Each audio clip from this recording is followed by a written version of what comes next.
you that were at the community crop, this is the make and take that we did last Saturday at the community crop.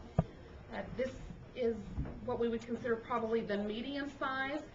On this one, we started out with a 6x6 square of double-sided paper, and that's what we're going to make today. But I wanted to also show you that if you start out with a 3x3 square, you can have the little bitty tiny basket. Oh, how cute is that? And this is just perfect for like a little Hershey kiss. And with Easter coming up, that might be fun for like coworkers or friends or neighbors or whatever. Or the itty bitty chocolate eggs. Or the little bitty chocolate eggs. And really with the little chocolate bunny die that came out in this release, instead of doing the 3D flower on there, you could put the little chocolate bunny on there. It'd be real cute. And conversely, you can also go up to large. You can take your full 12x12 size of paper and end up with a larger basket that's great for a centerpiece, like for a shower or a birthday party or something.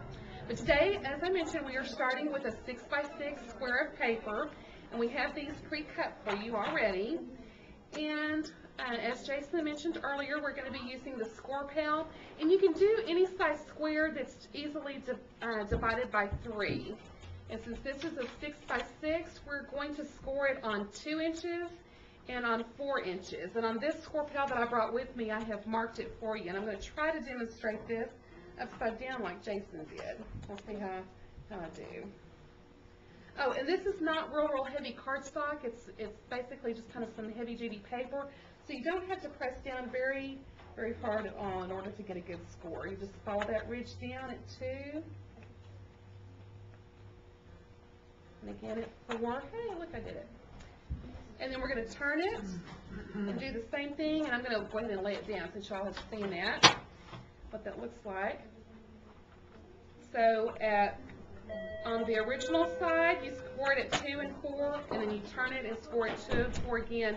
You won't be able to catch this on the camera, but when you get through, you have a little bit of a hopscotch pattern showing of your score line. You're going to take your scissors and you're going to follow that line. I'm getting in the light here.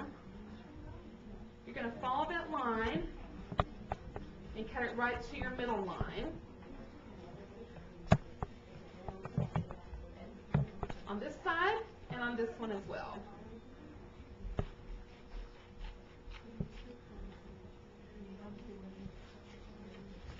And then I'm just going to kind of confirm with the paper where I want it folded. The score is already there for me. I'm just going to make these nice sharp creases. That way I have nice straight edges for when we go to fold it. And again, we're working on this size. The other item we're going to need is some glue dots.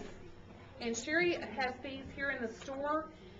I've used them off of the flat pieces of paper before, and I usually ended up getting them stuck to everything but what I wanted them stuck to, including the cat. She wasn't too happy. Okay, so then we're going to take that middle flap and kind of fold it towards us, towards ourselves, and then we're going to bring these 2 points together. And make just a little bit of a mountaintop there, just kind of have that come together. And then just hold it with a glue dot. Just underneath that flap, kind of lift that up. Stick your glue dot. That's going to hold it for you while you do your other side. Again, the middle flap comes towards us. Put the other 2 top flaps together. Let it meet up at the top. And then a glue dot.